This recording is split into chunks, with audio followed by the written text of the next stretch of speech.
ئەو کاتان باش هاوڕێیان کۆمەڵێک پرسیار و سەرنج زۆر لە بۆ ئێمە دەهات لە بۆ برادرانی دەژاهات کە بۆ تەفدا ئەو ڕوتینەی جارانی نمایە و ئەو ململانەی لەگەر دەسەڵات بەگشتی پارتی بە تایبەتی بە کوێ گەیشتیەوە تۆمەتێکی کاک ڕەنزەر گراوی دروستکراوە کە لێرە بە خۆی ڕوونکردنەوەدا بۆیە بە پێویستمانزانی بۆ ئێوە و لەسەر داخوازیان دێ هاوڕێش ئەو دیدارە کورتە لەگەڵ کاک ڕەنزەر گراوی بکەن کە یەکێک لە ستافی دەستگای تەفدا پرێسە. کاک ڕەنزەر ئەو کاتت باش. هەموو کاتێکت باش کاک قادر. کاک ڕەنزەر تەفدا کە هات بە گروتینێکی زۆر گەورەوە هات و کۆمەڵێک دەستگای دانا یوتیوب مەسەلەن ئینستاگرام فەیسبوک تەلێگرام ینی کۆمەڵێک ئەوی بوو ئەو ڕەونەقەی جارانی وەکو کۆن نماوە و کارەکەی چییە؟ کاک قادر دوور و نزیک ڕەنگە برادران پرسیاری ئەو بکەن هەمان ئەو پرسیارەیە کە جەنابیشت دەیکەی بەڵام ئەمە ڕاست نییە ڕاستەکەی ئەوەیە ئێمە لە فەیسبوک نەماوی هۆکاری نەمانیشمان لە فەیسبوک دەگەڕێتەوە بۆ ئەوەی نەک نەماوین ینی بێهێز بووینە هۆکاری بێهێزبوونیشمان دەگەڕێتەوە بۆ ئەوەی تاوەکو ئێستا تەفدا 8 پەیجی داخرایە پەیجی شەخسی من بەڵێ ئەوە بەستە کاکا دەگە مەجالم دە یەکێکە باز دەکەم چکە ئەو زۆر گرنگە هەموو بزانن چۆن بووە تەفدا هەتا ئێستا 8 پەیجی داخرایە تاکە پەیجەکی مایە ئەو پەیجەشی نیوەمرە لەبەر ئەوەی بە کۆپی ڕایت ئینفریجمنت دێن هەموو دەم ریپۆرتمان لێ دەن پارسێ ریپۆرت کەناڵەکەمان ڕادەوەستیت هەردا دەخرێت کەناڵی شەخسی منیان داخستیە جەنابەت تووشی هەمان ڕوبەڕووی هێرشی بوویەوە ئەکاونتی شەخسی من ئەکاونت و پەیجی شەخسی کاگمەچی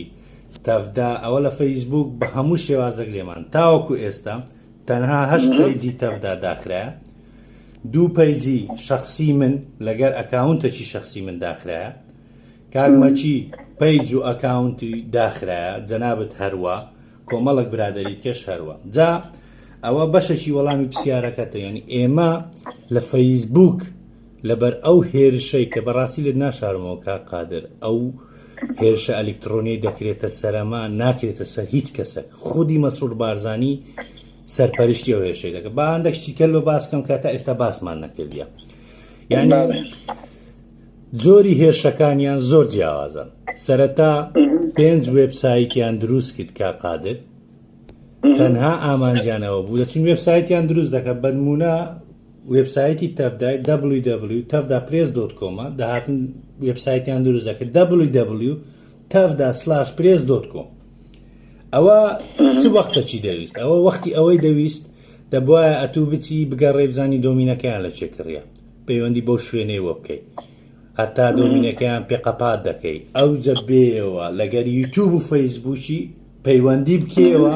لەوەی شتەکان لۆ بجێنەوە بەڵام هەمیشە فەیسبوک یعنی فەیسبوک فەوزا لێت ناشارمەوە لەگەر ئەو هەموو کەم و کوڕیەی کە هەیە بەڕاستی هیچ شتێکیان پێ ناکرێت بەڵام یوتیوب وانە هەر هەفتەک پێش ئێستا کاک قادر کەەوە جاری 8ەم بوو لە وڵات جاری 9ەم بوو یوتیوبەکەیمان ڕادەگرت ئێستا ڕێیەکی قانونیمان دیتیتەوە تەفدا پرێس پارێزەری هەیە بە ڕێ قانونی هەمیشە یوتیوبەکانمان دەینەوە بۆیە لە یوتیوب هیچی چیان پێ ناکرێت لە گەرمان یوتیوب داوای لێبوردنیشی لێکردن یوتیوب جای ئەوەی جاری یەکەم ینی جاری 5ەم بووە لە نەک یەکەم کەناڵەکەیان بەبێ هیچ هۆکارێک ڕاگرتین هەر نەمان نەما هیچ نەما کاک قادر نەدەتانی بچێنەوە بەڵام دیکی کەناڵەکەمانە بوو ئیمێڵی کەناڵەکەمانە بوو پارێزەرمان گرت بە خلالی 1 مانجی لە ڕێگای پارێزەرەکەمان لۆی گەڕاندینەوە یوتیوب هەموو ڤیددیۆکانیشی لۆ گەڕاندینەوە و داوای لێبوردنیشی لێکردی ئێستا لە یوتیوب ناتوانن بە ئاسانی هیچ ریپۆرتێکمان لێ بدەن ئەمە بەشی یەکەم یعنی هێرشی ئەلکترۆنی کاک قادر 2 هێرشی جەستەیی یعنی ئەوە کاگمەچی برادەرمان 2 جاری دوم هەر خەریک بوو ماڵەکەیان سوستاند جەنابەت هەروە ئێمە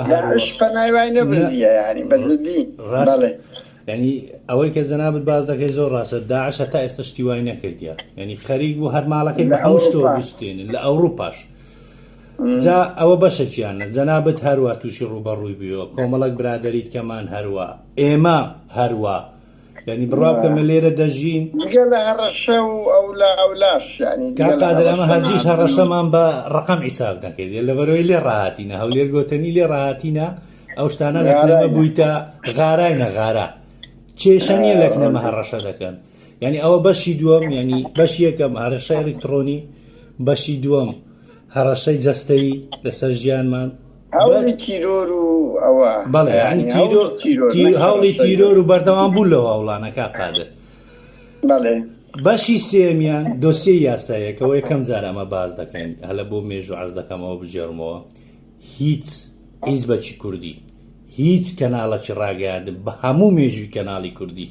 هەتاوەکو ئێستا 31 سکاڵە یاسایی لەسەر خودی بنەماڵێت بەس مەسعود بارزانی مایشکایەتی بکە 31 سکاڵە کا قادر یعنی گەمە نییە دەزانی 31 سکاڵەمانە هەمووش ماڵی بارزانی ڕەقەمیە و دووەکانیان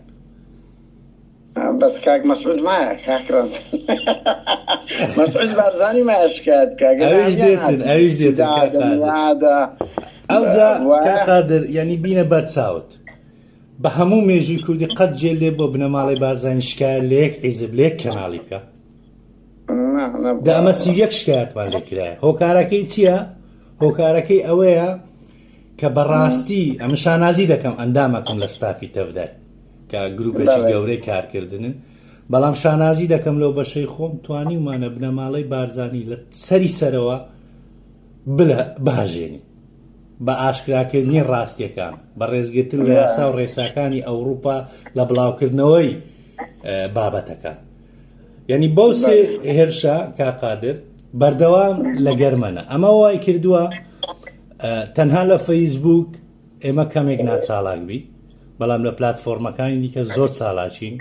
ئەوە لە یوتیوب لە ئینستاگرام لە تیکتۆک بەڵامی تر خەڵکی مەوایە لە باشووری کوردستان تەنها زیاترین فەیسبوک بەکاردەین ئەو خەڵکی کە سیرکەری سیاست و بابەتی سیاسیە ئەوسرایەوە تیکتۆک خەڵکەی زۆر لە تیکتۆک و یوتیوب بەڵێ ئێستا لە تیکتۆک زۆر ئاکتیڤین زۆربەی ئەڵێ لە تیکتۆک و ئەوە دەتان بینم ینی ئەمە زۆر خەڵک دەبینم ڕەنگە توش خەڵک ببینی بەڵێ دەبینم لە تیکتۆک یانی ئەمەش ئاکتیڤین لەوێندەر کار دەکەین بەڵامی تر ئەوەیە ئەوە وەکو وەڵامی پرسیارەکەت بەگشتی لە بەرچ تەفداوایە ئەگەر مەبەستیشت من بووم لە بەرچم من کەمێک ناچالاکەم ینی دەگەڕێتەوە بە ئەو سێ هۆکارەی زایدەن ئەوەشکە قادر لێ ناشارمەوە لە خلالی ئەو ساڵی ڕابردوو سێ پەیجی گەورەیان پێداخستیمە ئێستا پەیجەکەمێ تازەم دروست کردیە ئەکاونتم هەر نەمایە یەک ئەکاونتم هەیە ئەیش بە ناوی خۆم نییە بە ناوەشکە دروستم کردیە ئیتر ئاوا وای لێکردینە کەمەک ناچالاک بین جگە لەوەش کا قادر جەنابەت دەزانی ئەمە هەمومان لێرکوانە جگە لەو خەباتێک کە دەیکەین بەشەکی ژیانمان هەمووی دابین کردێ لە بۆ ئیش بەشەچکەمان پەیوەندی بە کاروباری خێزانی خۆمان وێ ینی هەر ئەوەندەشمان پێڕادەکرێت بەڵام لەگەڵ ئەوەش ئەو خەباتە ئەمە دەکەین بەردەوام دەمی هەرگیز لێ ناکشێنەوە باشە پاک ڕەزدەر ئاماژەت بەو هەموو هەوڵانە کرد ئەو کات ئەو خاڵش لە یادت کردوە بزانم ئەو هەموو میدیا سێبە پارتی حملە دەکات نها ڕۆژەی تۆمەتبار دەکات بەڵام با بڵێن یعنی هۆی چییە ئەو هەڵمەتە ڕاگەاندن و ئەرهابی ئەلکترۆنی و هەولی جەستەیی تەنیا لەگەر مەجموعەیەک دەکرێتن بە تایبەتی لەگە و برادرانی تەفدا دەکرێت لەگە خەڵکی کەشکرا بەس بەو قەبارە نییە ئەوە 3 ساڵ زیاترە ئەو هێرشەیەک لە دوای یەکانە بەردەوامە بەبێ پسانەوە هۆکاری بە چ دەبینیەوە تو بۆ خوێنەران باز بکەیت تا قادر ینی کۆمەڵە کۆکاری جیاجیا هەیە کە من سێ هۆکار بە هۆکاری سەرەکی دەبینم یەکەمیان کاریگەری تەفدایە کە دەستی بردۆتە ناو قوڵایی بنەماڵەی بارزانی و تاالبانی بە تایبەت بارزانی ئەو زانیاریانەی کە لە تەفدا بڵاو دەکرێتەوە هیچ ڕاگەیان نەک دەستی پێناکە کە ئەمە وای کردیە بنەماڵەی بارزانی هەموو شێوازەکانی دژایەتی بگریتە بەر هۆکاری ئەو دژایەتی تەفدا دەگەڕێتەوە لە بۆ ئەوەی ئەو بێریەی تەفدایە ئەو میتۆدە نوێیەی تەفدایە کە پێشەچی نەبووە لە پێش تەفدای زۆر ڕادیکالانە زۆر بوێرانە قسەی سەرزار و بنزاریان یەک شتە و بەبێ سڵەمینەوە هەموو شتێک دەڵێن ئەوە خاڵی دووەم خاڵی سێمیان ئەو سەپۆرتە گەورەیە لە ڕووی زانیاری کە لە هەموو جومگەکانی دەسەڵات لە زۆنی زەرد و لە زۆنی سەوز کە زانیاری دەگەێنن بە تەفدا ئەمە وای کردیە کە بەڕاستی تەنگ بەو دەسەڵاتی هەڵبچێنی قادریە خاڵ هەیە زۆر گرینگە ینی ئەوە هەم بە شانازیوە دەرێم هەمیش لۆی بینەران و بیسەران کە ئەو ڤیددیۆی دەبینن بیبینن ینی ببینن هیچ هێزەکی کوردی بە هەر چوار پارچەی کوردستانەوە هیچ ڕاگەیان نەچی کوردی بە قەدەر تەفدا پرێس بەو ستافە زۆر گەورەیە ناستافەکی دیاری کراو توانیوەتی خودی دەسەڵات بلەرزێت یعنی تۆ ببینە کا قادر ئەو ڕۆژە سوتفەت سێکی بەرنامەکان و ڤیددیۆەکانی تەفدام بکەن نزیکەی 650 گێگا بەس ڤیددیۆمان هەیە زانیاری چۆن کا قادر زانیاریمان هەیە بڵاومان کردیتەوە هیچ هێزێک دەستی پێ ناگە زانیاریمان هەیە کا قادر بڵاومان کردیتەوە لە ئەمەریکای خەڵک پێ عقوبە درایە خەڵکی باڵا لە دەسەڵاتی ئەمەریکای عقوبە درایە لەسەر زانیاریەکانی نەک کورد ئەمەریکیش یەک خاڵی دیکە زۆر گرینگە کە ئەوە ڕقەکی زۆر گەورەیە لە تەفدای طبعاً تەفدا بەقەدەر ئەوەی کە شتەکانی لە ڕاگەیاندن بڵاو دەکاتەوە بە شێوەی ئەلیکترۆنی هەمووی وەکو ئەرشیف خەریکی دروستکردنی کتێبە بچینە سەر خاڵشکە ئێوە جگە لەوە ڕوبەڕووی وەکو تەفدا بوونەتەوە هاوکات وەکو شخصیش زۆر زار تۆمەتان لە هەڵدەبەسترێ نوێترین تۆمەت ئەوەیە کە ئەتوو 10,000 ئیرۆی ئەو گێڵفرێندەی کۆنت خواردیە و کەسێکی ڕازگۆنی و قسە چێ لەسەر ئەو تۆمەتانەی هەندێک کەس وەکو بنیشتیا وەکو ئەوەی شتەکی گوایە دەستیان لۆشتی ژیانی پریڤاتی تو بردیەوە ئەو تۆمەتانە ئەو ژنە ئاراستە دەکاتن قسە چێ لەسەر ئەوە کا قادرە من هەمیشە گوتومە پارتی بوون و یەکێتی بوون بیرکردنەوەی نەک ئەندامبوون لەسەر ئەو بابەتەی پێشتر ئەم بابەتە برایتە پۆلیس بەڵام لەبەر گرنگ نەبوونی بابەتەکە پۆلیس ئامادەی وەرگرتنی نەبووە بۆیە ئێمەیان ناردە شوێنێک پێی دەوترێ براڤۆ واتە شوێنی چارەسەرکردنی کێشەی نێوان دوو کەس کە هەنگاوێکە بەر لە پۆلیس بەخۆت لە ئەوروپا دەژی کاقادە دەزانی پۆلیس هەموو شتێک بە گرنگی وەرناگی بەتایبەت کێشەی نێوان دوو کەس هەموو ئەو تۆمەتانەی ئاراستەی من کرابوو لە ناو ڤیددیۆکەیە وە زیاتریش لەوێن دەرپوچەڵ کرایەوە کەچی ئێستا کۆمەڵێک ینی بێئەخلاق لە ڕووی کۆمەڵایەتی نەخۆش بگاتەوە ئاستەی هەڵبستن بچن لەگەر گێڵفرێندە کۆنەکەم بە سوود وەرگتن لە دۆخی دەرونی ئەو چاوپێکەوتنەی لەگەڵ بکەن و بڵاو بکەنەوە ئێستا من سکالام لەسەر تۆمار کردووە سکالام لەسەر ئەو کەسانەش تۆمار کردووە کە چاوپێکەوتنەکەیان کردیە ڤیددیۆەکەیان بڵاو کردوت کا قادریانی لە ناو شتەکانی کە بڵاویان کردەوە وێنەی کچی ئەو ژنەی تێدایە تەمەنی 9 ساڵە لە کاتی نووسنم لەسەر جێگاکەم ڤیددیۆ وێنە گیرەیە ئەوەیان بڵاو کردەوە ئەوە تاوانێکی گەلە گەورەیە نانایی سازشی نییە ئەوەم لە بەردەستیە دەزانم چێش بڵاوی کردەوە و بەڵگەم لەکنە بەڵگەی قاتە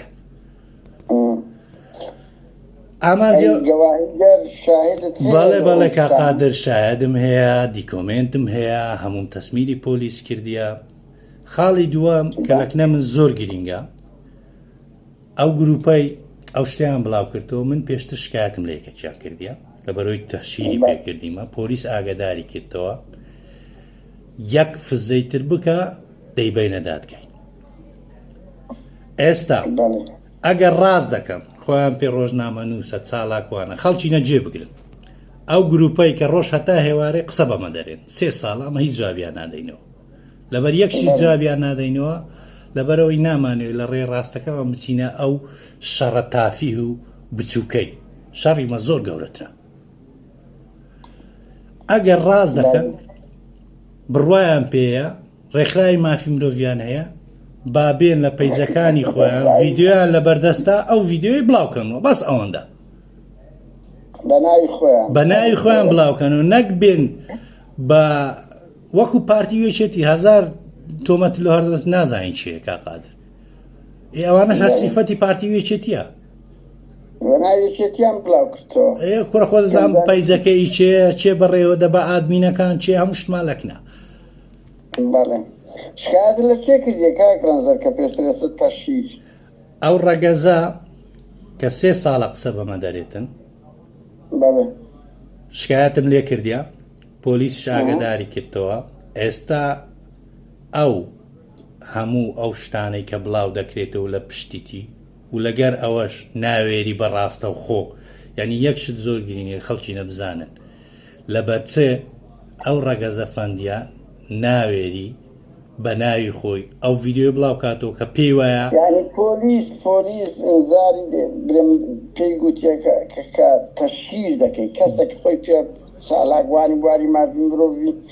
یعنی پۆلیس تەحزیری بکاتن کە نابێت تەشهیر بە خەڵک بکەی بەجددیەوە بێ ئابڕووچوونە وایە نێنی چالاکوانی بواری مافی مرۆڤ هەموو کات دەبێتەوە بێت بێ بەڵگە قسە نەکاتن بەڵێ دوو کا قادریانی ئەگەر ئەو ژنە ڕاز دەکەن لەبەرچ لە برابۆی دۆڕاندی ئەگەر ڕاز دەکاتن لۆچ نەچوو شکایەت بکە دەزانی لە ئەوروپا یعنی ئەمە ئەتو ئەو ژنەی دەناسی کۆمەڵک برادری کەش دەیناسن لە شوێنێکی باڵا ئیش دەکە یعنی بەراوردی من لەگەر ئەوی لە ڕووی ئەو هاوڵاتیەکێتی ئەوروپایە لە شوێنێکی باڵا ئیش دەکە لۆ نەچوو شکایەت لە کەسێکی وەکوم بکەکەم ڕفیجیمە لە ئەوروپای ئێو دەمای دادگا نەک ئەوەی دەکردن دەیبردمە ژۆرێ بەڵام دەزانن سیفەتەکە یعنی تۆمەتەکان ڕاست نییە و بە خۆشیان بڕوایان پێ نییە دێن لە سۆسیال میدیا کەسایەتی من ناشرین دەکەن کە ئەوەم لۆ بۆ من خاڵێکی پۆزتیڤە ئەمن بە یەک جاری دەوی هەر هەمیان دەبڕم لە بۆ خەڵکیش ڕوون دەکەم ئەوانە چ ئینسانەکەن ئەو گروپە نەخۆشە ینی دوو شتکەیە دەمەوێت زیاتر لەسەر بابەتە زۆر درێژ نەکەینەوە کاقادر ئەو گروپە نەخۆشی گرنگ نییە و خەڵک پێ بهیوا دەبی بۆش یعنی ئەم دەزانم چ ئەمە چ ئەتوو چ هەموو برادەری کە قەت جوابمان نەداوەتەوە لە بەرەی هەوڵەکەی بۆ لەگەدارکردنی خەباتی مەدەنی لە ئەوروپا ئامانجەکە بەخۆی دوو شتەکە قادر یەکەم دوورخستنەوەی مەیە لە ڕێ ڕاستەکەی کە دژایەتیکردنی ئەو دەسەڵاتە دیکتاتۆریە لە کوردستان و ناشرینکردنی خەباتی کوردانی ئەوروپا و دووبەرەکی و بێسیقەی دروستکردن لە نێوانیان کەەوە خەونی ئەو دەسەڵاتەیە و خەونی ئەو دەستە دوانەشە هەرگیز نایبینن ئێستا ببینە کا قادر سەرانی پارتی وێچێتی نارن لە ئەوروپای بسوڕێنەوە ئەوانە دەیانەوێ بێن ئەمە ناشرین بکەن لەوەی واز لەو خەباتەی بینی ئەوە ناکرێت ئەمە دەزانین ئەو گروپە نەخۆشە لە لای مە ناسراون بەڵگەشمان لەکنە لە بەردەستە چێ ڤیددیۆکەی دروستکرێت چێ بڵاوێکی تۆ چاپێک کەوتنەکە چێ بەختیە خۆشبەختانە هەمیان لە ئەوروپانە من بە پێی یاسا و ڕێساکانی ئەوروپا شکایەتم لێ کردینە دڵنیای هەموو بینەران دەکەمەوە دەبێت دەرسێکی وایان پێ بدەم تا ژیانیان مایە لە بیری نەکەن دەزانن ئەو تۆمەتانی بۆ منیاندا ڕاشتۆ درۆیە بۆیە ئیس فرسەتانە دێن لە پشتەوە خەریکی ناشرینکردنی منن لە ئەسڵدا ئەوانە هەر تشنەوە ئیس فرسەت بووینەکە قادر لەسەر شکاندنی کەسانی تر خۆیان دەبەنە پێش کە زوو یا درەنگ بەڵێ دەدەم ڕووی ڕاستەقینەیان بناسێنم بۆیە لەسەرەوە بابەتە من زۆر خەفەتی لە ڤیددیۆکەی ناخۆم خەفەت لەو شتانەش ناخۆم کە بڵاو بکەوێت خەفەت لە یەک شتی دەخۆم کا قادر سوء ئیستیفادەیان لە نیەسپاچی و هاوکاری من کردیە یعنی معقولە کەسانێک ئەوەندە نمەک حرام بن ڕۆژانێک کە پێویستیان بە هاوکاری بۆ بردیتمە ناو ماڵی خۆم ماڵ و منداڵی خۆم سیقەم پێکردینە هاوکاریم کردینە لەسەرەوەن ڕیسکم بە ژیانی خۆم و ماڵ و منداڵم کردیە کەچی ئێستا بێن لە پشتەوە ئەوەندە نمەک عرام بن بچن لەگە گێڵ فرێندە کۆنەکەم چاو پێکەوتن بکەن ئەوجە نەشوێرن بە ناوی خۆیان بڵاو بکەنەوە ئێوە لە چێندەری کۆمەڵایەتی ئەخلاق کورە لە چێ مافی مرۆڤ ئەیتر منەوە کاکڕەنزەر بەرحاڵەوە زۆرەوە نییە ئەگەر ئەخلاقی کۆمەڵایەتی تێکەڵی مەبادئی تێکەڵی سیاسی نەمینێ ئیتر دەبێت پارتی بچێتی کاکڕەنزەر واز بینی لە مۆزوعەوە هەر لە بۆ خوێنەر و بینەران بوو زیاتر ئەو پرسیارەمان دەکرێت ئەو تۆمەتانە نەک لە بۆ توورە بۆ زۆر کەس کەشدا تاشرایە و کاتیە کاکادر ئەسڵەنەوە هەر تۆمەت نیە عەز دەکەم بزانی ینی پەیوەندی نێوان دوو کەسیە هەموو کەسەکە دوو کەس پەیوەندیان تەبانە من ئازادم هەموو کەسەشی ئازادە ئەمە لە ئەوروپای دەژین پەیوەندی لەگەر چێ دەگەر لەگەر چێ دەژی ئەو مافەچی ئەسایۆ نەک ئەوان کەس ئەو مافەینێ پەنجە باتە ناوەوەی